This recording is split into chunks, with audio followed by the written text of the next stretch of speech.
Hello and welcome. This is your election headquarters. My name is Kojo Yankson. Exactly 21 days ago, NDC flag bearer John Mahama surprised a lot of people when he chose former education minister and first female vice chancellor of a public university, Professor Nana Jane Opoku-Agyeman, as his running mate for the December 7 general elections. This has been the story so far since that major move.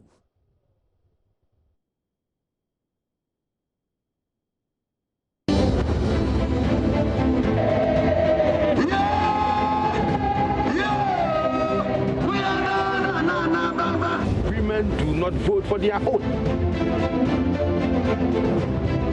Nana Opoku-Agyeman is a new benchmark. Onye Vice President Ntinkuti no Ghana or This woman capable of being described as the President of the Republic. Is one of the most disgraceful comments by the majority leader in Parliament. A track record as Minister of Education necessarily will become the other side of the coin. She's sitting atop an organization which is not very friendly to women. We're not choosing her just because she's a woman. There's a lot that she's done to be worthy of being nominated. It's your integrity that earned you this position. It wasn't the size of any gun or the size of your account. We will justify the confidence we repose in us, and by God's grace, we shall succeed.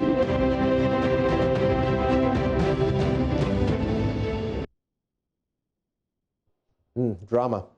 This is The Ticket, solving the Jane and John puzzle. It's a JoyNews special coverage of the formal unveiling of the NDC ticket and the maiden speech by its running mate, Professor Nana Jane Opoku-Agyeman.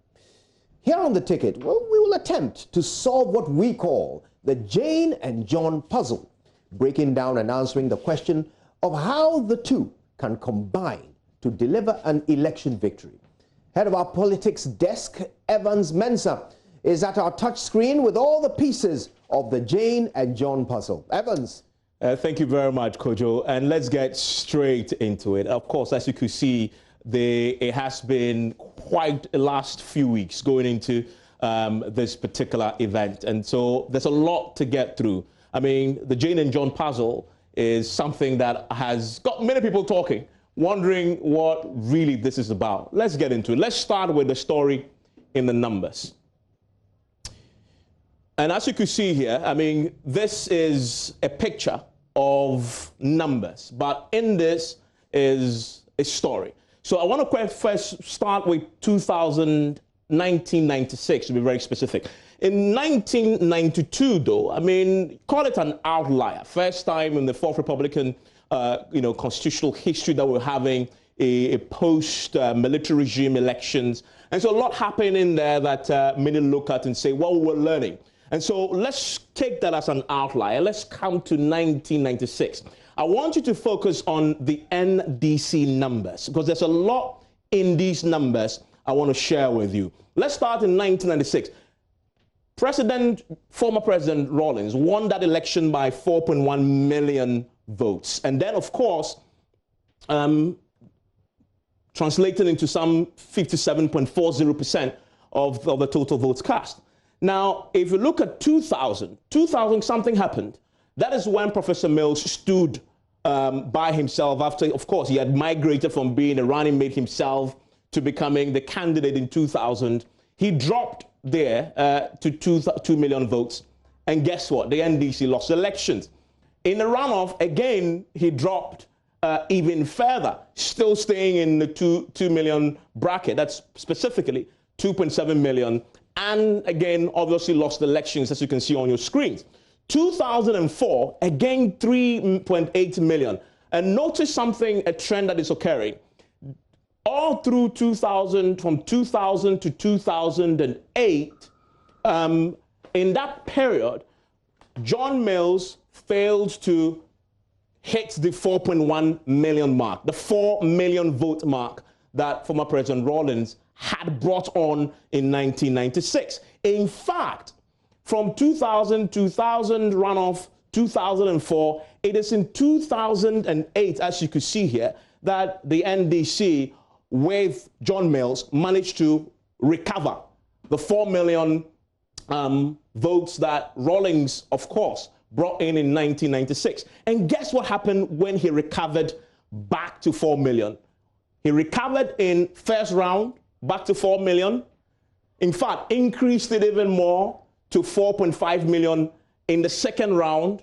And guess what? When he recovered back to 4 million, which former President Rawlings had introduced in 1996, the NDC won the elections. Now, this period is what we call the NDC's first indicator period. I'll explain what that is shortly. Stay with me. Let's move on to the second indicator period. The second indicator period is that period that John Mahama introduced. The first indicator period, remember, in 1996 was introduced by Mr. Rawlings. John Mahama, the man who has, of course, today is going to introduce J. Nana Opoku-Agyeman, brought in the second indicator period. In the second indicator period, the figure that the NDC needed to win the elections was 5.5 million. And so they had jumped from 4 million to 5 million for the very first time. In 2012, they won with that margin, right? Guess what happened in 2016? Immediately dropped in the second indicator period below 5 million. They lost the elections. Let's move on to the next slide. Let me explain something to you in some detail. Now, you will see that here we say that the NDC's 4 million and 5 million indicator periods are very important in trying to figure out what is going to happen this year with the ticket, the Jane and John ticket.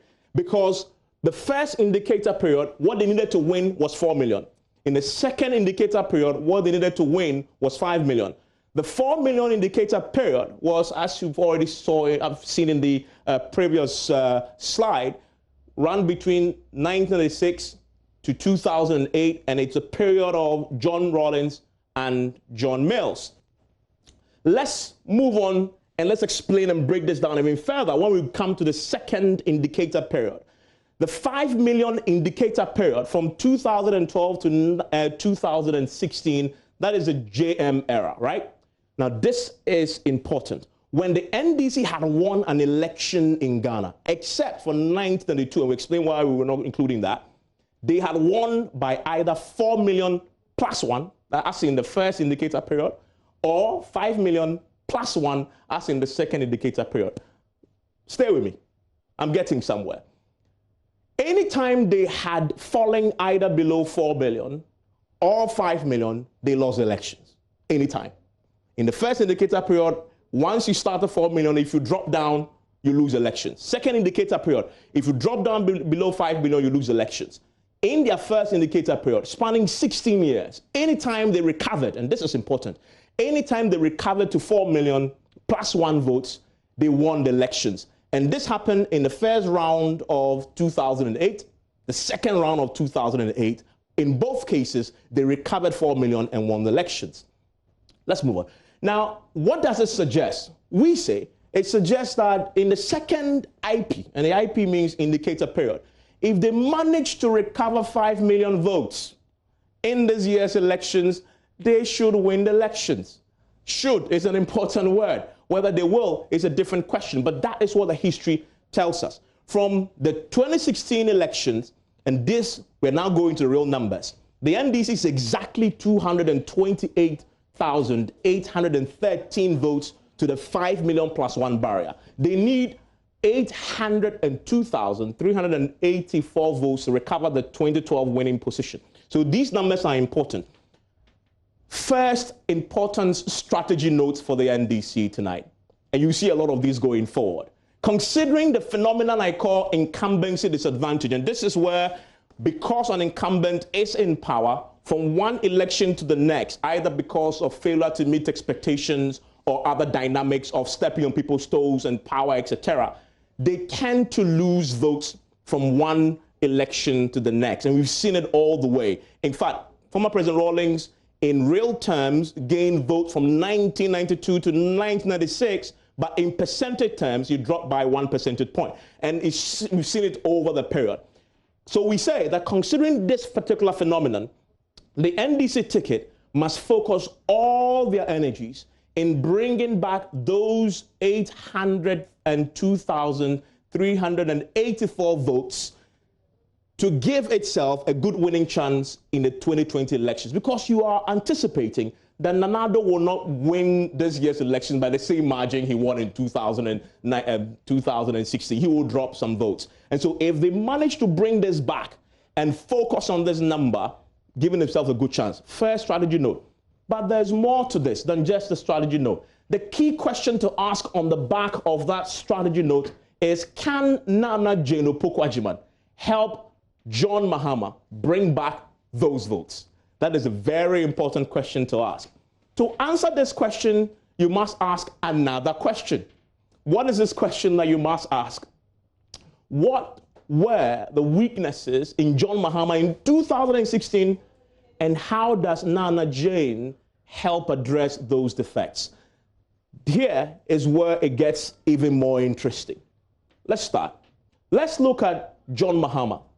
One of the key defects you find in John Mahama's candidate, and it may not be his fault necessarily, either true or false, his opponents branded him incompetent, right? I want you to watch something happened in 2016 when this branding had been so predominant and used consistently by former president, by Bawumia, then candidate, and also the MPP. John Mahama had to address it at some point. This is what he said. They told all their communicators, anytime you mention Mahama or NDC, say incompetent. That's why you hear Bawumia and say incompetent.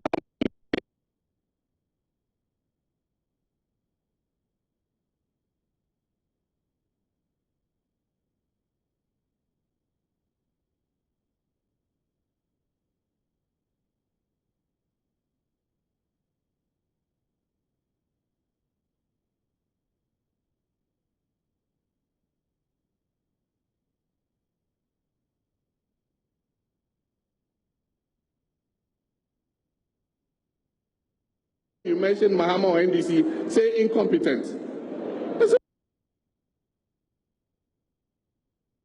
Hear Bawumia and say incompetent Mahama administration.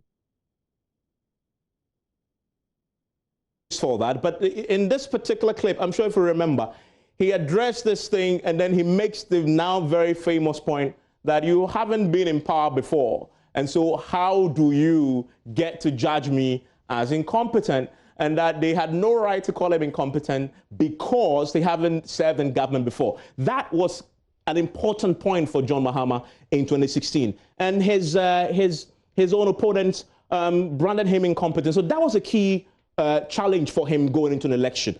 It may be false, it may be true, but whatever it is, in politics, perception is the reality.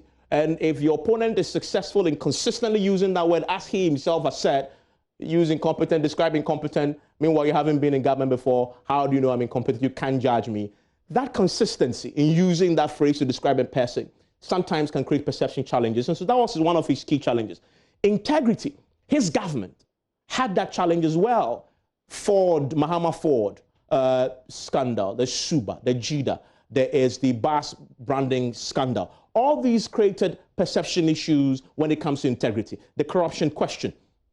Third, you see failure to appeal to the middle class. We saw that. We saw people in the NDC publicly say, senior members, people like Alban Babing saying, for example, that former President Mahama was running a Mahama Family and Friends party. There was that disconnect. If you look at this point here, the disconnection between party and its base was so important to the people in the NDC themselves, and they publicly went out there to make that point. And you heard rumors about how monies were not getting to the base of the party for them to run the campaign at the base, and that it was being run at a very higher centralized level. Now, and the failure to appeal to the middle class was also very key. In fact, if you read the Professor Boitre's report, it talks about the disconnection between the NDC's intelligence base, the base of the party that was seen as middle class and intelligentsia of a sort. That was also key. So these are the key weaknesses John Mahama had in the 2016 elections. Now, the key question to ask on the back of this is the NDC's distinguishing feature. It's a very important point. I'll link this to the point you've seen already. NDC's main distinguishing feature from the MPP is that the NDC is predominantly a mass grassroots party, while the MPP is mostly not. Now, this is isolating John Mahama's disconnection from the party base and trying to analyze that a bit more, because in my estimation, it's possibly one of the biggest challenges he had in the 2016 elections. And the distinguishing feature of the NDC is important in trying to appreciate that point, because that's how they distinguish from the MPP, mass base. Politically, that's who they are. Reason why I believe that mass base, reason why I believe Mr. Rawlings is still the most dominant NDC candidate to date in any of our false Republican elections. And again, the story, the evidence is in the numbers. Let's look at them.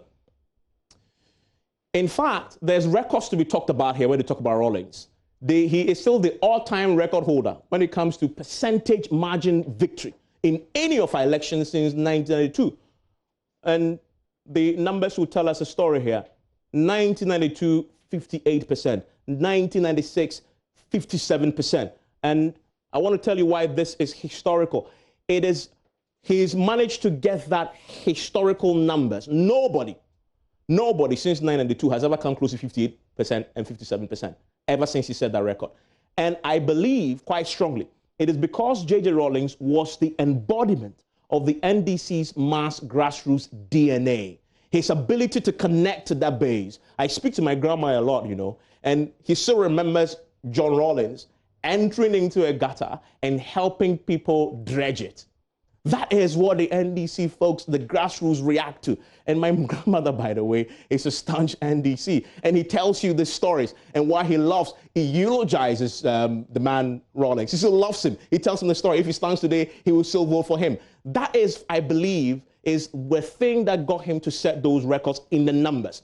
No NDC candidate has ever since managed to galvanize and excite that core base the way JJ did in 1992 and 1996. Now, if you look at it closely, if you look at NDC itself, and this is an important note, no NDC candidate has ever been that disconnected from the mass grassroots base of the party like JM was in 1996.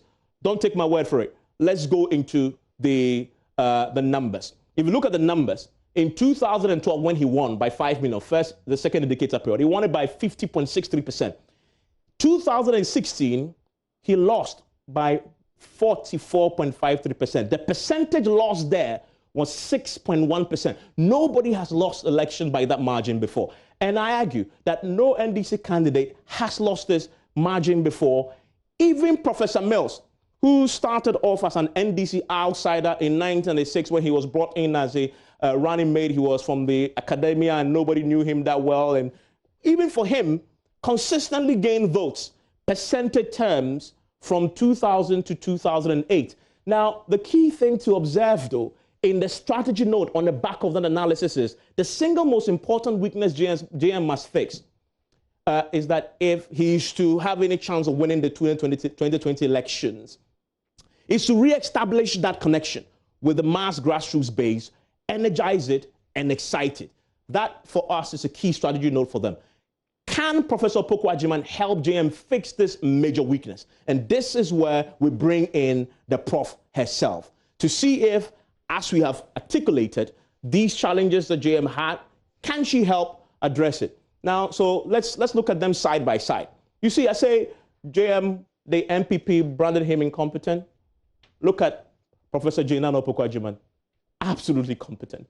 If you look at the integrity questions that the government of JM had back in the day, well, the integrity of Jane-Nana Opoku-Agyeman is really there for everybody to see. Incorruptible, scandalous, middle-class appeal, she has it. JM lost it in 2016. But the last point here, whilst JM is disconnected from the party base, as we saw in 2016, Professor Jane-Nana Opoku-Agyeman also hasn't got that strong connection to the base. We'll come to that in detail very shortly, because that is a key point to note. But the thing she has is what we call the X factor. She's a woman. Let's break this down a bit more. Let's take the first point about competence. So these are her key points. Let's take the first point about competence and let's break it down, because that is a key area to observe. Now, competence, teacher absenteeism. When she got into power, this was the biggest challenge in our education system. She met a teacher absenteeism rate of 27%. Now, you've heard the NDC say, well, this is one of her achievements. So we went to fact check it. It's true. If you check with the National Inspectorate Board, they did a nationwide survey in 2016 of some 1,700 schools, and they found that absenteeism had dropped to 7% from 27%. That is quite a significant achievement for Professor Jane Opoku-Agyeman. That is competence right there for you, right? Again, you look at her, how did she do it? And this is important. She formed the Zero Tolerance for Teacher Absenteeism Committee in 2014. Very important committee. She implemented the school report cards, right? And the new district level software program. Again, trying to address the particular problem of teacher absenteeism. Still on competence, the textbook to people ratio. She met 1 textbook to 3 children, moved it to 4 textbooks to 1 child. She turned it upside down in favor of the pupils in your schools. Still on competence, kindergarten, basic level, increase KG schools by 70%, increase enrollment by 15%. These are key indicators if you're talking about success in education. Teacher improvement, trained teachers at the basic level improved by 12%. And a lot of them, some of them said pupil teachers, but she came in and brought in a lot of trained teachers, which is a very good point for her when you're talking about her competence. Tertiary level, a lot of them. Conventional polytechnics to technical universities, upgrading colleges of education to tertiary institutions, selected 7 colleges of education to focus on preschool training. These are key. I know I've heard the MPP say, well, she also, at a point, removed the teacher training allowances. That is true. That has been overflogged, but it's a key issue that the MPP had noted. But that is one of the key things. But so this is a point to note. Nobody's perfect. It must be said. Although her competence is real there for you to see, as you can see on the task screen, she also had some failed policy interventions. One of the key ones is that she failed to improve basic reading, writing, and numeracy skills at the basic level. And don't take my word for it. Read the Ghana 2016 National Education Assessment Report, which was commissioned by her ministry, Education Ministry, the Ghana Education Service, the National Education Assessment Unit, and they provided evidence. What did they find? They found that less than 25% of pupils met the proficiency in mathematics. That is up to 75% of the pupils could still not do basic maths, right? Less than 40% of pupils achieved proficiency in English. Up to 60% of the pupils could not read or write also. That is a key weakness if you're looking at her tenure.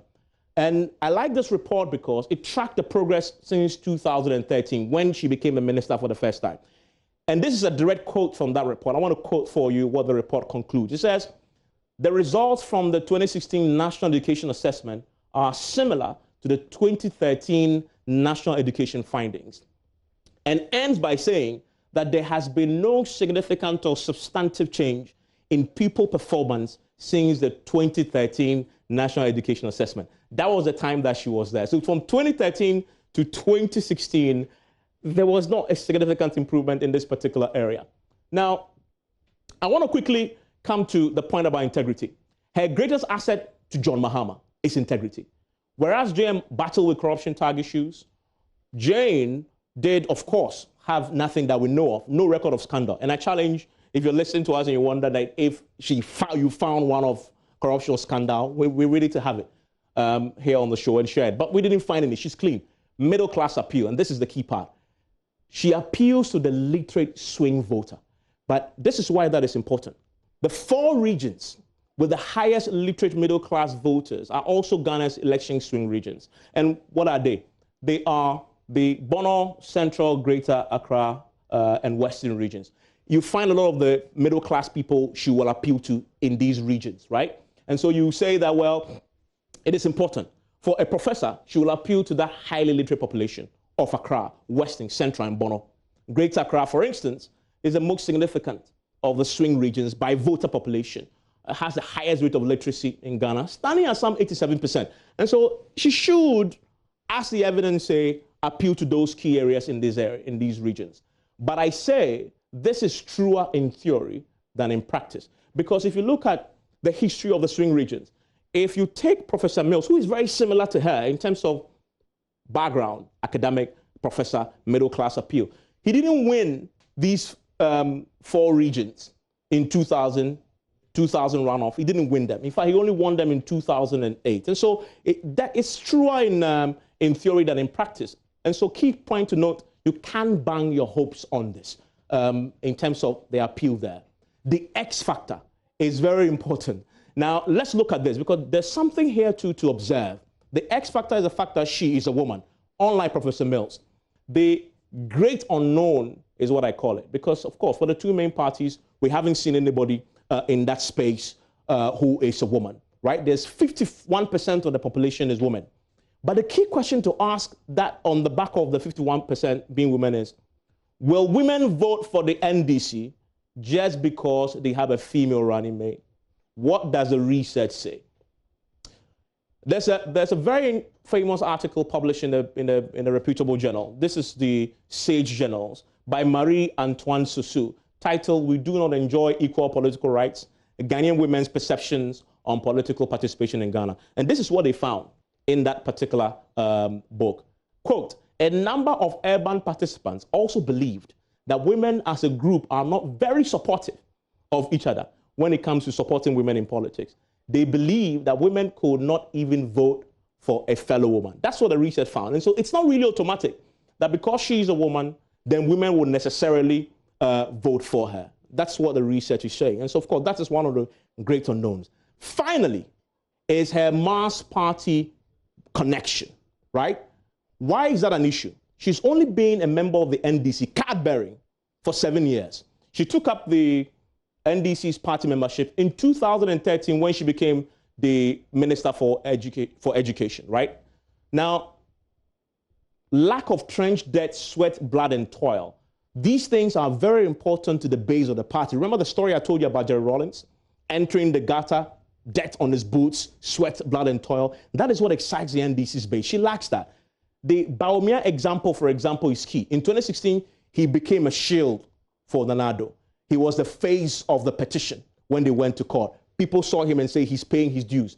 Even Professor Mills has an example also. I remember in 2007, 2008, doing door-to-door, when he changed his strategy from 2000, 2004 to getting debt on his boots. I followed him covering that with Koko Aindoho and others. He won the elections. That is what excites the base of the NDC. For a mass party like the NDC, there is nothing their followers value more than the trench, debt, sweat, blood, toil for the cause. Professor Opoku-Agyeman does not have this advantage. She hasn't got that, at least not yet. But a lot of the research points to this strategy note. The NDC must prioritize throwing her into the trenches, getting some dirt on her boots, perspiring some sweat, blood, and toil, touring the nooks and crannies of the country with JM and then by herself. The party seemed to appreciate this, hence the first public event included an introduction to the headquarters. Do you remember that? They appreciated that that is important, but then they lost an opportunity. Why? Because they brought the headquarters to her in the office. My argument is she should have gone into their natural domain and really identified with them there, because that is what excites the NDC's base. To succeed, she must leverage on her constituency, the Commander Edina Eguafo-Ebrim constituency. This is very important. We went into a constituency to try and find out what she's been doing there, to see if she can leverage on that to try and connect to the party. And by the way, if you look at Commander, the KEAA, very interesting constituency by itself. Once held presidential elections, once held by the MPP. If it comes to parliamentary elections, Dr. Indum held it once in 2004 for the CPP. The MPP held it once also in 2012 in that constituency. But other than that, the NDC has always held it. So what did Professor Jane Opoku-Agyeman do in that part of the country, in the constituency? This is what we found. She is the patron of market women in KEAA. And if you watch the women when she was appointed, they tell you their own story.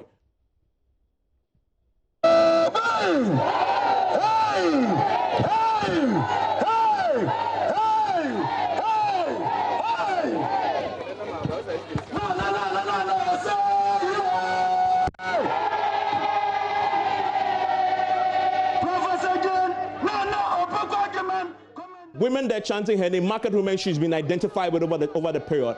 But there's also evidence beyond this. She's been doing some real nurturing of this constituency. You find evidence in the constituency of her doing projects for the KEEA. And she brought, for example, the Samsung Smart School for Teachers initiative to KEEA when she was a minister. This is the evidence of her standing in front of that building with the Samsung team and the chiefs there, taking the glory for it. And of course, this is very deliberate. As a minister, she understood where she came from, that connection to the base in Commander, giving them projects that, of course, they celebrated. She built a new state-of-the-art kindergarten block for the Commander MA Primary. She may not have the typical NDC mass grassroots foot soldier appeal, but she can point to her work in KEEA to make a case for acceptance. Because remember what she says, what happened in 2016, JM lost touch with the base. Base thought we're not getting benefits from being in government. She can point to KEEA and say, when I was in government, I didn't forget my base. And if you give this ticket an opportunity, I will make sure that replicates in your various places. And so what is the conclusion from this? With only 4 months to a major election, with all the strategy notes you've seen, there's a short period of time. She hasn't got too much time. Her selection is therefore a major gamble. But like all gambles, it's either going to fail spectacularly or provide some jaw-dropping hit for the NDC if indeed it works. It's going to work brilliantly. I want to take you to the event grounds because this obviously has provided a fodder for a lot of conversations. My colleague Parker Wilson is engaging some of the leaders of the NDC on the ground, teasing some of these points already. Parker joins us. On my right side was the former president is on the left side of the day. So we are told that at 7, the program itself will begin, where the party will be expecting some speeches from the General Secretary and also the chairman of the party as well. Then the former president himself will induct the running mate. Then the running mate will speak. Felix Ofosu-Kwakye speaks for the former president, and of course he is in his blue. I'm sure today is an exciting day for him, and especially for the NDC, since he speaks for them as well. Honorable, thank you very much for your time. Today is an exciting day for you, obviously. For you, what should you expect from the party? Well, I think that since the announcement of Professor Nana Jinokwo-Agyeman as the running mate to President John Dramani Mahama, tonight's event is the most anticipated on the political calendar. Everybody has been looking forward to hearing her and what she has in store for the people of Ghana. So that curiosity will be answered tonight, and I look forward to an eventful encounter. And for you, what are you expecting exactly from the running mate that would be the striking point for you? Because some say that tonight's event would either project her into the limelight for people to receive her as the running mate of the NDC, or perhaps write her off. So what is that thing that you expect her to do that she will weave her way through the heart of the people? Well, she will deliver an important speech, no doubt. But I do not have any doubt at all that she will live up to expectation. She's done this over and over and over again. This is a woman with top-level executive experience. She has held positions that very few have had opportunity to hold. And she has been in government. She knows what governance is about. She has been involved in our politics, even if to a lesser extent.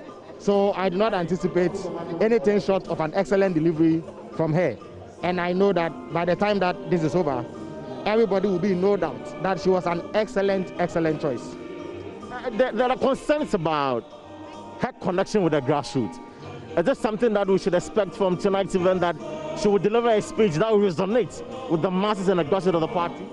She will deliver a speech that resonates with the broad masses of the people of Ghana. At this moment, we seek to win political victory. And so the emphasis is not just on the rank and file of the NDC. So the chord that she will strike tonight will resonate with the entire population of Ghana. And I expect nothing short of that. you look at quite calm and quite relaxed. What's the secret? Is it because the party is now finally outdoing the running mate? Well, I've always been calm and relaxed, so I'm not sure what the question is about. That's how I've always been. Right, sure. Thank you. Thank you very much. So, Felix Ofosu-Kwakye is he speaks for the former president, John Dramani Mahama, and as he mentioned, the striking point will be that the running mates will deliver a speech that will resonate with the masses. Of course, chairman of the party and the deputy general secretary of the party is here. Well, she tells me that she is organizing the event, so quite hard and cannot speak to us. But let's try and get a quick word from the chairman of the party, that is Mr. Ofosu Ampofo, who is seated in white this evening.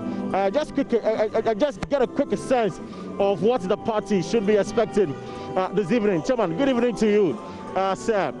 You are in white. Definitely, is a great day for celebration for the NDC. Definitely.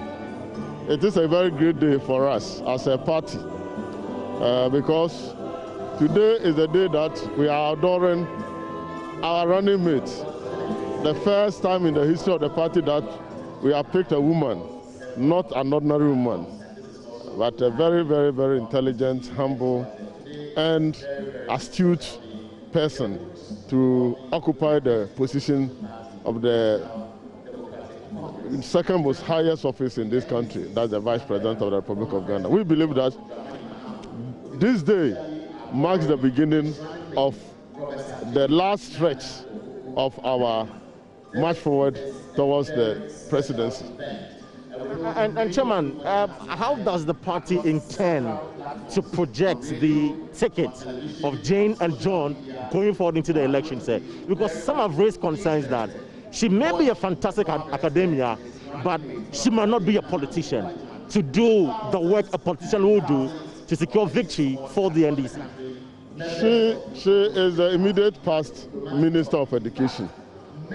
She held that office and distinguished herself highly. And so to say that she's not a politician, occupying the position, occupying a position of a Minister of Education is a very, very senior political appointment.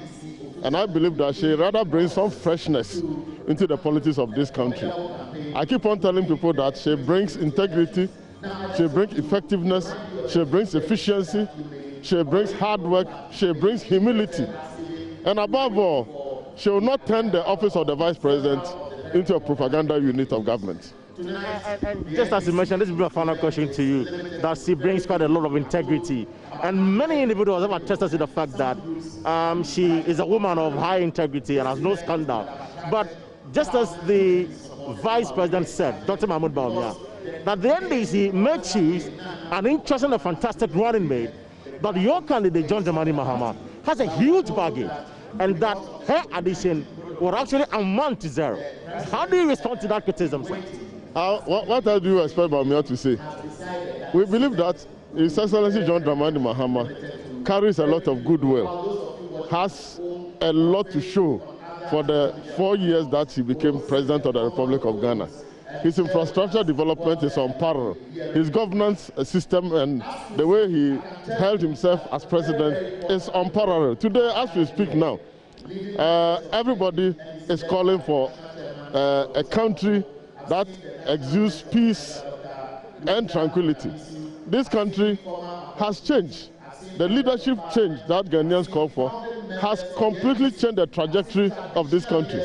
Today, people are not experiencing peace. This is the very first time that we are doing registration where people are gunned down and then killed. This is the first time that ministers are holding guns and firing. This is the first time that people are carrying ammunition. This is the first time that military and other policemen has been released, onto the field. It has never happened. We have gone through elections since 1992. We have never seen a situation like this.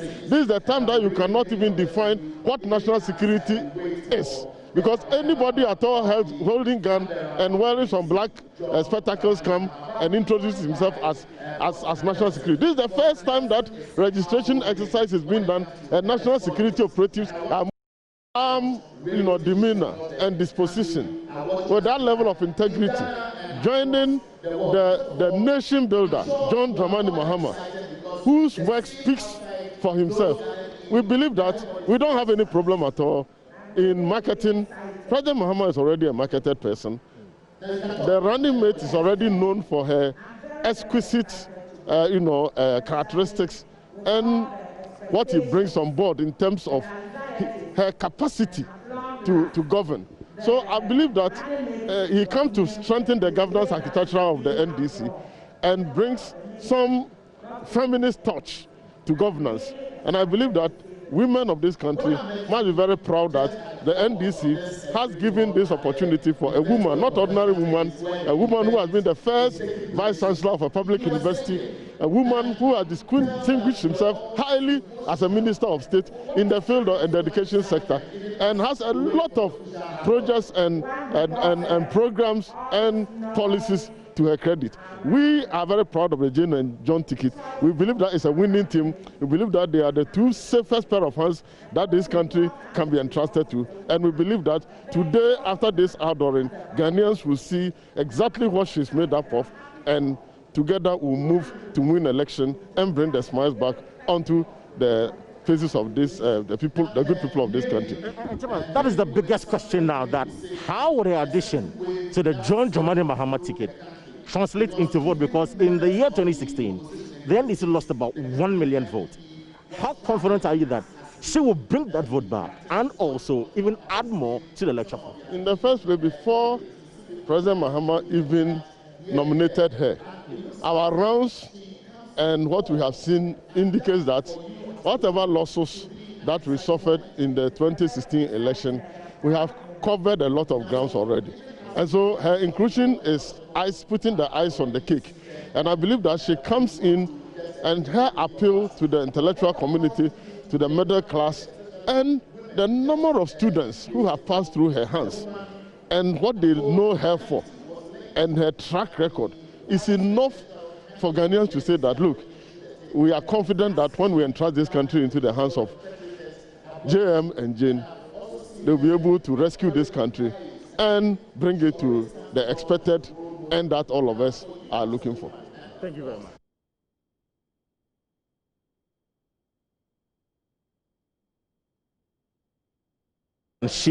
He is quite confident that the Jane and John ticket is the safest pair of hands that Ghanaians need at the moment. Professor Joshua Alabi is the campaign coordinator for the 2020 election for the NDC, and he is comfortably seated here this evening, of course, to witness the inauguration or the outdooring of the running mate of the NDC. Sir, thank you very much this evening. Quick one, what are you expecting this evening, sir? Oh, I'm expecting a lady who we all know she's a mother. She's a hard-working woman who successfully led a whole university. One time, an executive board member of UNESCO, to highlight some of the policy issues that she believes the NDC can implement when we are in government. And I'm very confident that she's going to give us a very good presentation. I'm very confident she's going to sell herself more, not only to the good people of this country, but international as well. And I'm convinced at the end of today's program, everybody will be convinced that the NDC has made a very good choice and is a formula side to win the 2020 elections. Prof, some say you have a huge challenge. The NDC lost abysmally in the 2016 election. It is your duty as a campaign chairman to secure victory for the NDC. And with the ticket of Prof. Jenano Pokajiman and the John Dramani Mahama, how convinced or how challenging will this be for you in securing victory for the NDC? I'm more than convinced we are going to win the next election. When you present a very good product, the work of the marketing man becomes very simple. You can see John Mahama has his history in this country.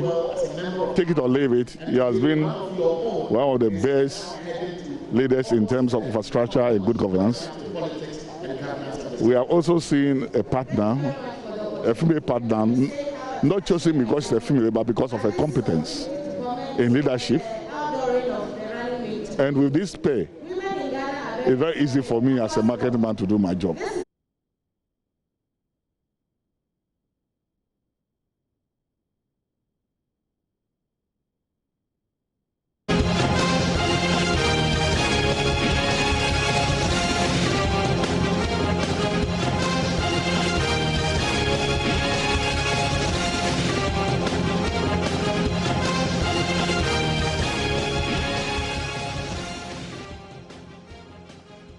This is your election headquarters, and we are seeking together to solve the John and Jane puzzle as the NDC gets prepared to unveil officially the running mate for their flag bearer. Professor Nana Jane Opoku-Agyeman is going to be addressing a gathering of about 100 people at UPSA auditorium in a very short while, and she's expected to make a policy statement, her maiden policy statement, at this event. Now, we've just had some fascinating analysis from the head of our politics desk, Evans Mensah. We're joined now by the deputy head of that very same politics desk, Winston Amwa. Winston Evans.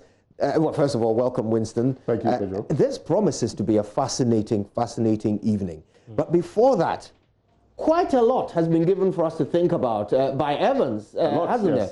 Yes, Pedro, a lot. And I mean, I've got to say, the numbers are obvious. They tell their own story. But Evans superimposes another story on it, which is fascinating. I wonder what your thoughts are.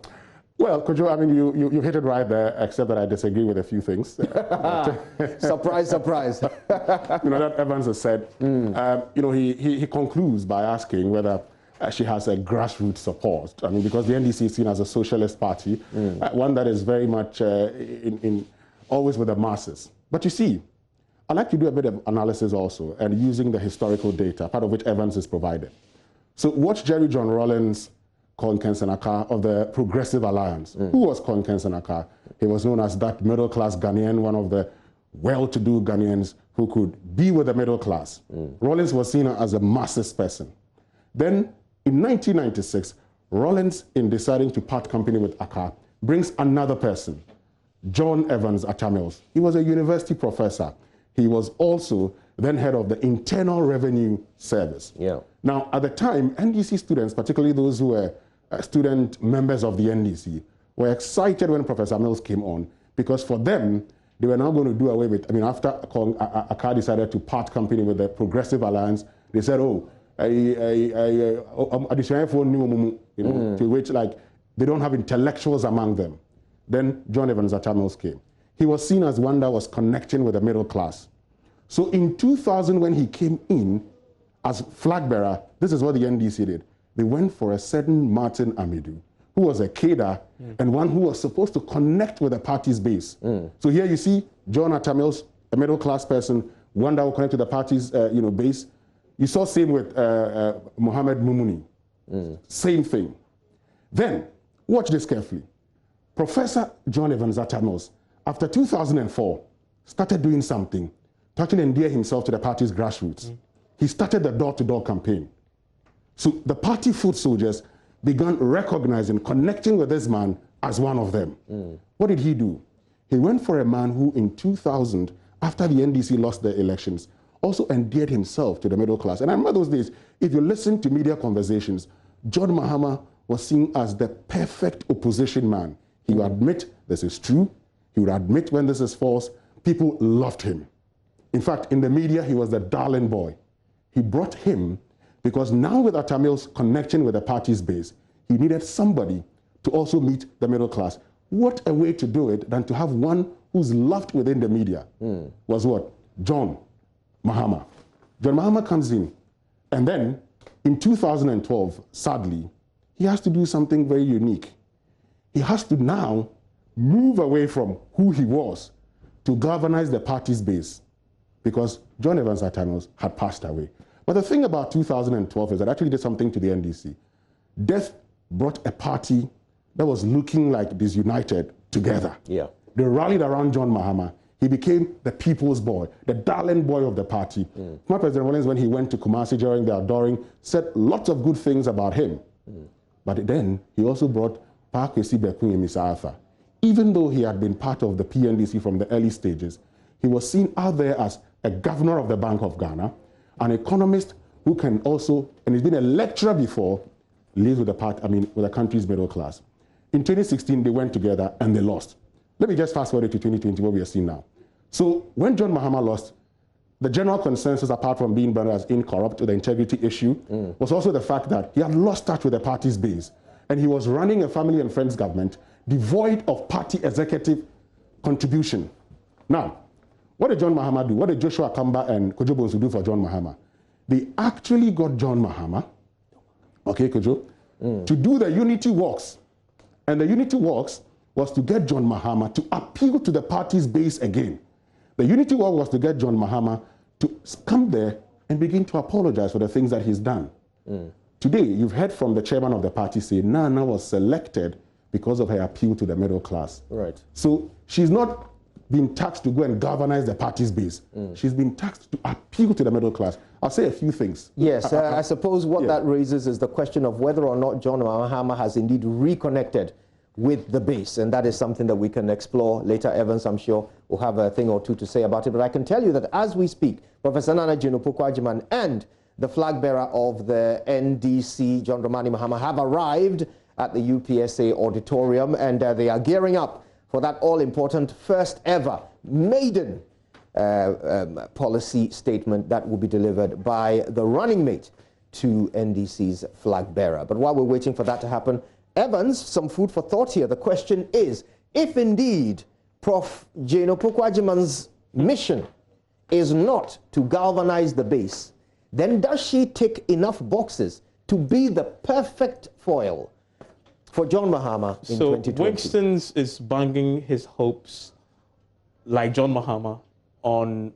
Professor Jinopokwajiman bringing the middle-class voter. The middle-class swing floating voter. Yeah. That, as my analysis show, it's not a given. It's not a given because if you see the numbers, 2,000, Professor Mills is just like her. Prof, academic background, middle-class appeal, etc. He didn't necessarily bring the vote home, right? He didn't bring it on until 2008. First round, even first round, he actually didn't bring it on until second round, right? So my point is, it is not bankable. It is theoretical. It is possible that she could appeal to that, and she does appeal to that. I mean, on the face of it, but whether that translates into votes, I think is a big question. Whether that will translate into the middle class voting for her necessarily because she's there and is complementing the ticket is a big question. But the second big question, is whether John Mahama himself has sufficiently corrected that disconnection with the base over the last 4 years. I don't know if he has evidence to show that he has. I mean, for me, those are key big unknowns. Gentlemen, let's then look at this. The reality is that the masses are a very different group of electorate from the middle class. Yeah. Now, to appeal to the masses, you must make them feel like you're one of them. So you gave brilliant examples of Jerry John Rawlings in the gutter, desilting, demonstrating that he's one of us. To appeal to the middle class, you don't have to appear to be one of them. That doesn't convince the middle class. They are more interested in what substance you have. They want to have a debate over ideology. They want to question your track record. They don't care whether you like them or not. They don't think it's special to be like them. So is it not a very different task that Prof. Nana Jinopokwajiman has? And does she need a constituency in order to appeal to the middle class? So, Kojo, in answering both questions, I need to make a very, very important point. See, I started by saying that John Mahama now fulfills that bracket. Two.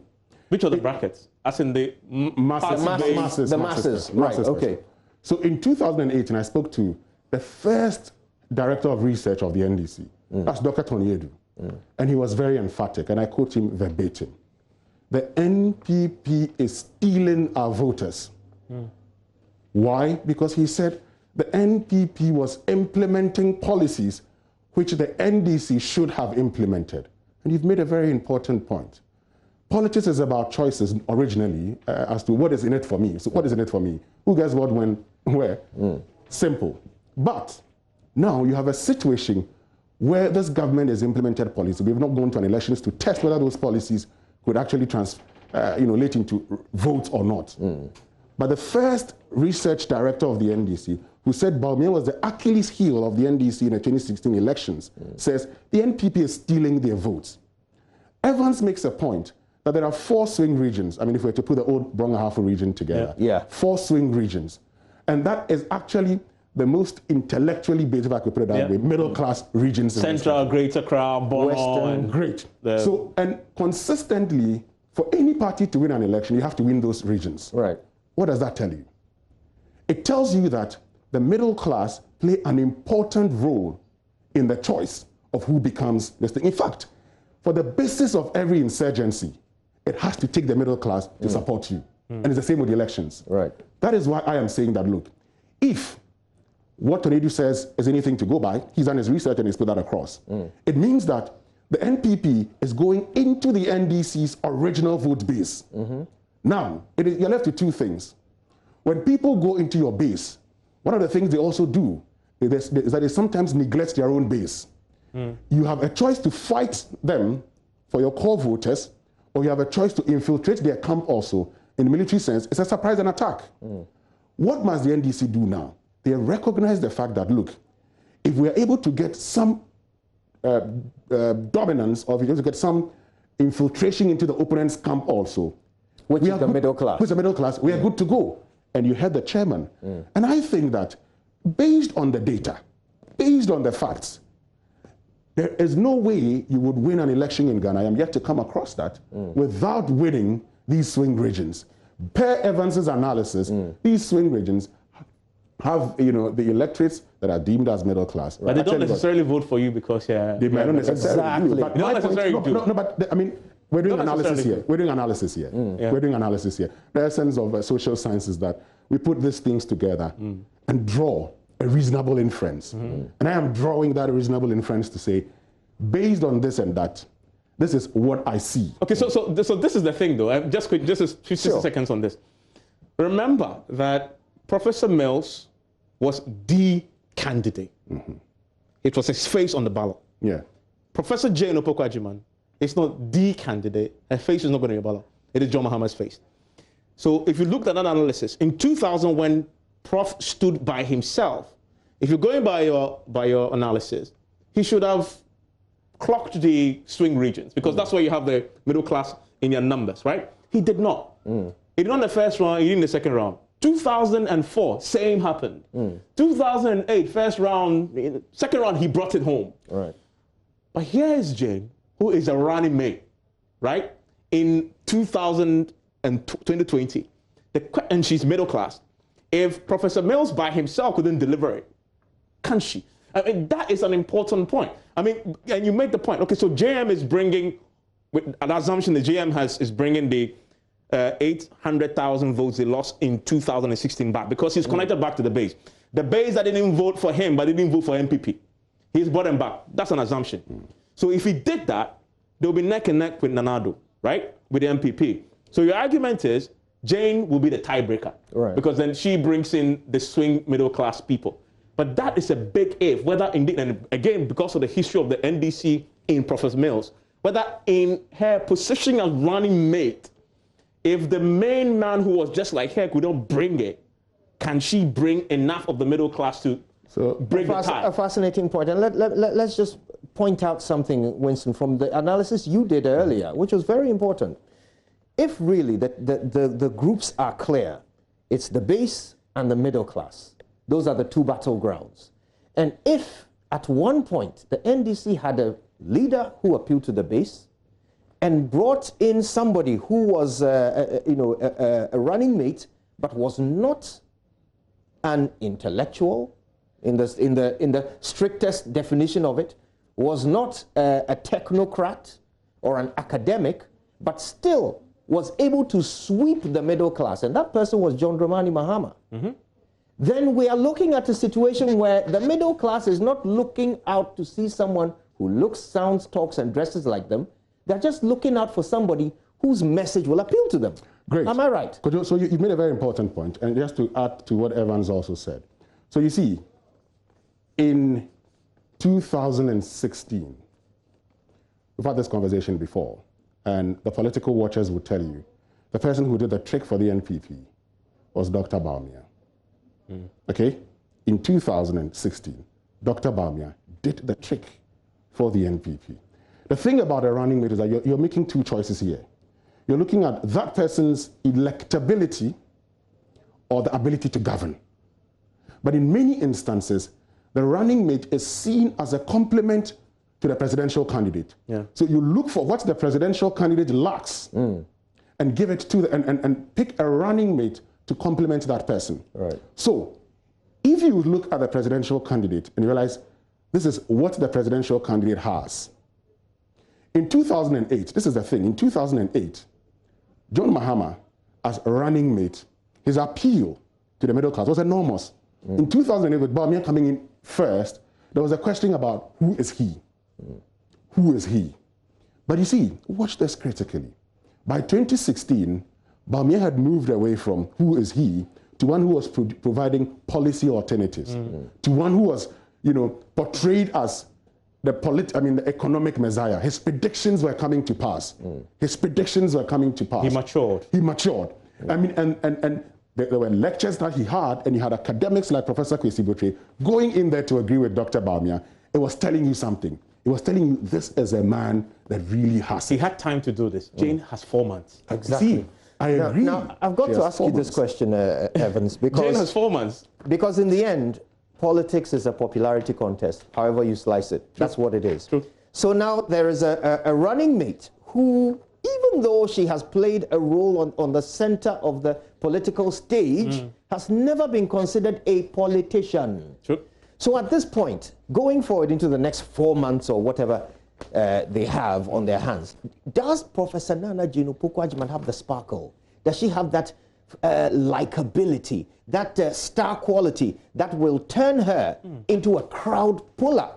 Because whether they are trying to appeal to the base or to the middle class, they need to pull a crowd. Can she do that? That is a tough one. I mean, I always want to look to history, see what the figures and the numbers and the history politically in our own Fourth Republic to tell us a story.